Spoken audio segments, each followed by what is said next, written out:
Président Vladimir Poutine, camarades présidents chefs d'État africains, camarades chefs de délégation, bonjour.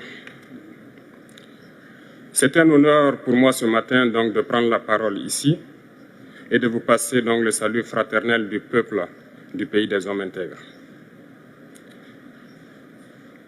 C'est aussi le lieu pour moi, avant tout propos, de rendre grâce à Dieu, Dieu Tout-Puissant qui nous a permis de nous réunir ici ce matin en bonne santé pour parler de l'avenir et du bien-être donc de nos peuples. Je m'en vais m'excuser auprès des anciens que je pourrais vexer dans mes propos à venir. Africanité oblige, les droits d'aînesse, je me dois de m'excuser. Camarades, j'ai quelques questions donc de ma génération, mille et une questions qu'on se pose. Mais nous n'avons pas de réponse. Et il se trouve qu'ici, nous pouvons laver donc notre linge sale parce qu'on se sent en famille. On se sent en famille en ce sens que la Russie est une famille aussi pour l'Afrique. C'est une famille parce que nous avons la même histoire. La Russie a consenti d'énormes sacrifices pour libérer le monde du nazisme pendant la Seconde Guerre mondiale. Les peuples africains, nos grands-pères, ont été déportés de force aussi pour aider l'Europe à se débarrasser du nazisme. Nous partageons la même histoire en ce sens que nous sommes les peuples oubliés du monde, qu'ils soient dans les livres d'histoire, dans les documentaires ou films, on tend donc à balayer le rôle prépondérant qu'a joué la Russie et de l'Afrique dans cette lutte contre le nazisme. Nous sommes ensemble parce que, actuellement, nous sommes là pour parler de l'avenir de nos peuples, de ce qui va advenir demain, de ce monde libre auquel nous aspirons, de ce monde sans ingérence dans nos affaires internes. Nous avons les mêmes perspectives et je souhaite que ce sommet soit l'occasion donc de pouvoir tisser de très bonnes relations en vue d'un meilleur avenir de nos peuples. Les questions que mes générations se posent sont les suivantes, si je peux me résumer, c'est de ne pas comprendre comment l'Afrique, avec tant de richesses sur notre sol, avec une nature généreuse, de l'eau, du soleil en abondance, l'Afrique est aujourd'hui le continent le plus pauvre. L'Afrique est un continent affamé. Et comment se fait-il que les chefs d'État traversent donc le monde à mendier? Voici des questions que nous nous posons et que nous n'avons pas de réponse jusque-là. Nous avons l'occasion de tisser de nouvelles relations. Et j'espère que ces relations puissent être les meilleures pour donner un meilleur avenir à nos peuples. Ma génération me charge aussi de dire que, par ce fait de pauvreté, ils sont obligés de traverser l'océan pour essayer de rallier l'Europe. Ils meurent dans l'océan. Mais que prochainement, ils n'iront pas traverser parce qu'ils viendront devant nos palais pour chercher leur pitance quotidienne. Pour ce qui concerne le Burkina Faso, aujourd'hui, nous sommes confrontés depuis plus de 8 ans à la forme de manifestation la plus barbare, la plus violente du néocolonialisme, de l'impérialisme. L'esclavage qu'on tend encore à nous imposer. Nos dévanciers nous ont bien appris une chose. L'esclave qui n'est pas capable d'assumer sa révolte ne mérite pas que l'on s'apitoie sur son sort. Nous ne nous apitoyons pas sur nos sorts, on ne demande pas que quelqu'un s'apitoie sur notre sort.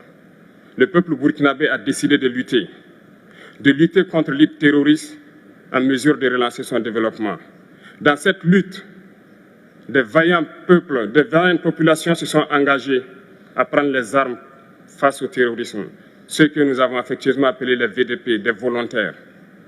Nous sommes surpris de voir les impérialistes traiter ces VDP de milices et de tout type. C'est décevant, parce qu'en Europe, lorsque des peuples prennent les armes pour défendre leur patrie, on les traite de patriotes. Nos grands-pères ont été déportés pour sauver l'Europe. Ce n'était pas avec leur consentement, contre leur gré. Et bien au retour, on se rappelle bien qu'à Tiaroy, lorsqu'ils ont voulu revendiquer leurs droits élémentaires, ils ont été massacrés. Cela ne fait rien donc. Lorsque nous, peuple, nous décidons de nous défendre, on nous traite de milices. Mais là n'est pas le problème. Ce qui est le problème, c'est de voir des chefs d'État africains qui n'apportent rien à ces peuples qui se battent, mais qui chantent la même chose que les impérialistes en nous traitant de milices, en nous traitant donc d'hommes qui ne respectent pas les droits de l'homme. De quels droits de l'homme parle-t-on? Nous nous offusquons contre cela et c'est honteux. Il faut que nous, chefs d'État africains, nous arrêtons de nous comporter donc en marionnettes qui dansent à chaque fois que les impérialistes tirent sur les ficelles. Hier, le président Vladimir Poutine a annoncé donc l'envoi de céréales en Afrique. Nous sommes bien contents. Nous lui disons merci pour cela.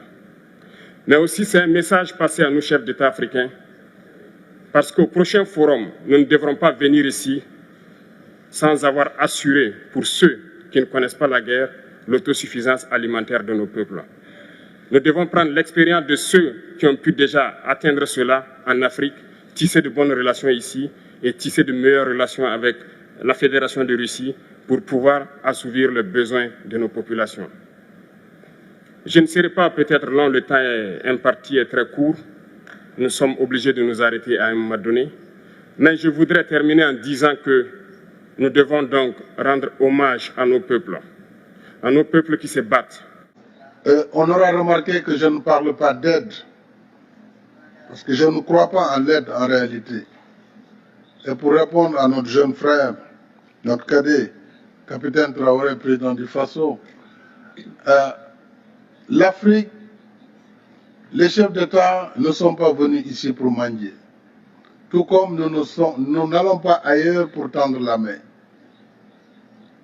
Nous travaillons pour un partenariat d'égale dignité entre les peuples. C'est le même discours qu'on tient à Dakar, ici à Saint-Pétersbourg ou à Washington. Donc je pense que le combat de l'Afrique est d'abord un combat pour la dignité. Et ce combat, il transcende les générations. Je suis très heureux, moi, d'être à côté du président Museveni ou du président Denis Sassou Nguesso, qui ont été pour l'un des combattants de la liberté, pour d'autres, des modèles de résilience. Et chaque génération a son combat à mener. Le nôtre, c'est de combattre d'abord le terrorisme qui est en train de gangréner notre continent. Mais aussi, c'est de travailler pour le développement de notre continent. Mais si on y regarde de très près, pourquoi l'Afrique en est à cette situation? C'est justement le poids de l'histoire, l'héritage de l'esclavage, de la colonisation qui se poursuit à travers des manifestations de néocolonialisme et à travers l'injustice du système que nous combattons au quotidien. Nous avons demandé la réforme du système des Nations Unies. Nous avons demandé la réforme de la gouvernance mondiale qui, aujourd'hui, conditionne la vie de nos États. Et quels que soient par ailleurs nos efforts, si ces règles ne sont pas modifiées, eh bien, nous n'irons nulle part. C'est pourquoi il est important que nous travaillions dans la solidarité, que nous travaillions également à l'échelle du continent, puisque les défis sont majeurs. Nous avons des micro-États hérités du Congrès de Berlin qui nous empêchent de travailler à l'échelle. Si on ne comprend pas cette situation, on perdra beaucoup de temps sans efficacité. Je crois que la Russie, avec ses capacités en matière d'investissement, peut travailler avec l'Afrique sur ces grands projets régionaux. Et l'Afrique a besoin d'infrastructures de développement. L'Afrique a besoin de chemins de fer. Elle a besoin d'électricité, de barrages. Elle a besoin de la sécurité collective. Et sur tout cela, l'Union africaine, à travers différents mécanismes, que ce soit l'ODAN-NEPAD, que ce soit les programmes régionaux, nous avons le programme qu'il faut. Et je pense qu'avec la Russie, nous pourrons travailler ensemble avec les BRICS et avec tout autre partenaire qui souhaiterait travailler dans nos priorités. Nous pourrons ensemble bâtir une prospérité partagée. Je pense que, s'agissant maintenant de nos soucis, et notre souci principal reste la paix sur le continent. Notre souci, c'est la sécurité à l'échelle du continent et du monde. Nous souhaitons, Monsieur le Président, la désescalade pour aider à l'accalmie et à la restauration du libre commerce des céréales et des fertilisants. Ça, c'est mon discours depuis le premier jour du conflit russo-ukrainien. Puisque l'Afrique, au-delà du blé, produit des céréales, nous produisons du mil, du maïs, du sorgho, nous produisons toutes sortes de céréales. Mais sans fertilisants, comment allons-nous faire? Donc toutes les contraintes contre le commerce des céréales et des fertilisants doivent être levées. Mais ce soir, nous verrons le président et je pense que nous aurons l'occasion, sur l'initiative de la paix africaine, d'avancer sur ces sujets, mais aussi cela nous permettrait, par rapport aux autres partenaires, sur les restrictions par rapport au commerce, de plaider pour la levée de toutes les restrictions afin que les pays puissent retrouver un commerce libre au bénéfice de toutes les populations. Monsieur le Président, je vais m'en arrêter là puisque je ne voudrais pas être plus long, mais nous souhaitons une action de la Russie à l'échelle de l'Union africaine dans le domaine de la sécurité. Nous avons une architecture de la paix pour l'Union africaine. Nous sommes en train de voir comment l'Afrique peut prendre en charge dès lors que le Conseil de sécurité a failli à cette mission qui est de restaurer la paix partout dans le monde. Le terrorisme gangrène notre continent sans qu'il n'y ait aucune